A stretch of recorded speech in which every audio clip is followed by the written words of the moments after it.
ছোটবেলায় আমার স্বপ্ন ছিল পাহাড়ের কোলে যদি আমার ছোট্ট একটি বাড়ি থাকতো। বাড়ি হয়নি ঠিকই, তবে এখন এতটুকু সমর্থ হয়েছে যে ইচ্ছে করলে বারবার পাহাড়ে আসতে পারি। পাহাড়ের অপরূপ সৌন্দর্য বারবার আমায় ডাকে, বিশেষ করে পাহাড়ের সকালবেলার যে স্নিগ্ধ বাতাস এবং মেঘের আলতো স্পর্শ আমাকে বারবার মুগ্ধ করে। আমি এখন আছি মিরিঞ্জা ভ্যালি, যেটাকে অনেকে মিনি বান্দরবন বলে থাকেন। আমরা চাঁদপুর থেকে ট্রেনে করে রওনা দিয়েছিলাম চট্টগ্রামের উদ্দেশ্যে। সেখান থেকে আমরা চলে আসি চকরিয়াতে। চকরিয়া থেকে চাঁদের গাড়ি করে চলে যাই মিরিঞ্জা বাজারে।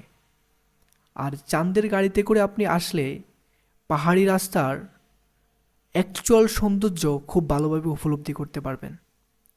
মিরিঞ্জা বাজার থেকে আমরা চলে যাই আমাদের রিসোর্ট মিরিঞ্জা ভ্যালিতে।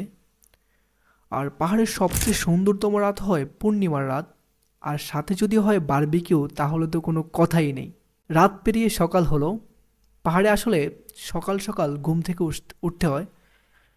আপনি পাহাড়ে আসলে যে উদ্দেশ্য আসবেন সেই উদ্দেশ্যই হাসিল হবে না যদি আপনি সকাল সকাল না ওঠেন। আর সকাল সকাল উঠলে আপনি পাহাড়ের অ্যাকচুয়াল ভিউ দেখতে পাবেন। চোখ খুললেই দেখবেন সোনালি সূর্য উঁকি দিচ্ছে, আর স্নিগ্ধ বাতাস আপনার দূর করে দেবে আপনার সব ক্লান্তি। আর যদি বর্ষার সিজনে আসেন তাহলে আশেপাশে জিরি আছে, সেখানে গোসল করতে পারবেন। আর এখানে খাবার দাবার ব্যাপারে যদি একটু বলি, এখানে সবগুলো রিসোর্টে প্যাকেজ সিস্টেম খাবার।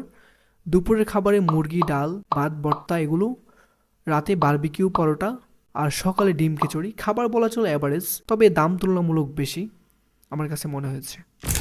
মায়া মায়ার ভাদনা বন্ধু হারিয়ে যাবে বন্ধু, দেখা যাবে পিনিক নেওয়া যাবে, কিন্তু বন্ধু করা যাবে না।